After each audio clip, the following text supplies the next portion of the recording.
A história de Israel tomou um rumo dramático após a morte do rei Salomão. O reino que antes fora unido sob Davi e glorificado na sabedoria de Salomão, agora estava prestes a se partir em pedaços. A riqueza do palácio, as obras grandiosas, os tributos vindos de nações distantes, tudo isso escondia uma verdade amarga. O coração de Israel estava dividido. Salomão, em seus últimos dias, se desviara, construiu altares a falsos deuses, erguera santuários pagãos para agradar suas muitas esposas estrangeiras e contaminara o povo com idolatria. O Senhor, irado, anunciou que o reino seria dividido, não nos dias de Salomão, por amor a Davi, mas nos dias de seu filho, Roboão. Quando Roboão assumiu o trono, o povo se apresentou diante dele. A multidão pediu alívio das cargas pesadas impostas por Salomão. Os anciãos aconselharam brandura, sabedoria, humildade. Mas Roboão desprezou o conselho dos sábios, preferiu ouvir os jovens que o cercavam e respondeu com palavras duras: "Meu pai vos castigou com açoites, mas eu vos castigarei com escorpiões." A resposta caiu como trovão. 10 tribos se revoltaram, a aliança se quebrou, o reino foi dividido em 2. Ao sul, Roboão permaneceu em Jerusalém, governando Judá e Benjamim, sustentado pela promessa feita a Davi. Ao norte, Jeroboão levantou o reino de Israel com capital em Samaria, governando as 10 tribos rebeldes. Mas Jeroboão, temendo que seu povo voltasse a Jerusalém para adorar ao Senhor, cometeu um pecado terrível. Construiu 2 bezerros de ouro, um em Betel e outro em Dan. Disse ao povo: "Aqui estão os deuses que vos tiraram da terra do Egito." Assim, o reino do norte nasceu marcado pela idolatria. E como sempre faz, Deus não deixou seu povo sem voz. Em meio à corrupção, em meio à divisão, o Senhor levantou profetas.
Zacarias, o profeta e sumo sacerdote de Deus.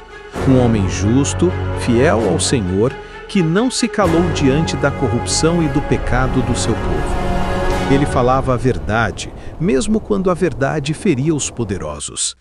Mas a voz que clama pela justiça, muitas vezes é silenciada pela injustiça. Assim foi com Zacarias.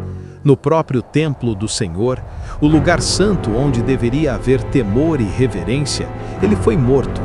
Ali, entre o altar e o santuário, seu sangue foi derramado por aqueles que rejeitaram a palavra de Deus. Foi uma morte cruel, um testemunho interrompido, mas não esquecido. Zacarias caiu, mas sua voz continua ecoando através dos séculos. O sangue do profeta clamou da terra e Deus ouviu. Porque toda vez que a verdade é perseguida, o céu se lembra de Zacarias, o sacerdote fiel, o homem que morreu no altar defendendo a santidade do Deus vivo. E Obadias, seu livro é o menor de todos, mas sua voz ressoou como trovão. Obadias não falou contra Israel, mas contra Edom, o povo descendente de Esaú, irmão de Jacó. Quando Jerusalém foi atacada por estrangeiros, Edom não estendeu a mão para ajudar. Pelo contrário, riu da desgraça de Israel, saqueou suas cidades, perseguiu os fugitivos. Então veio a palavra do Senhor. Por causa da violência contra teu irmão Jacó, a vergonha te cobrirá e serás exterminado para sempre. Obadias revelou que ninguém escapa do juízo de Deus. Mesmo as nações vizinhas, mesmo aqueles que se julgam fortes, todos serão julgados pelo Senhor. Seu pequeno livro aponta para um grande princípio: Deus é justo e defende o seu povo. Em outra época, levantou-se Joel, o profeta do dia do Senhor. Uma praga devastadora de gafanhotos assolou a terra. As plantações desapareceram, o vinho se esgotou, o trigo foi consumido, o povo chorava, os animais sofriam, os campos se tornaram cinza. Joel interpretou o desastre como um aviso divino, um prenúncio do grande e terrível dia do Senhor, e clamou: convertei-vos a mim de todo o vosso coração, com jejum, com choro, com pranto. Rasgai o vosso coração e não as vossas vestes. Mas Joel também trouxe a esperança. Anunciou a promessa que seria cumprida séculos depois em Jerusalém, no dia de Pentecostes. E acontecerá que derramarei o meu espírito sobre toda a carne. Vossos filhos e vossas filhas profetizarão, vossos velhos sonharão sonhos, e vossos jovens terão visões. Joel enxergou além de sua geração. Sua profecia abriu uma janela para a era da graça, quando o Espírito Santo desceria sobre toda a igreja.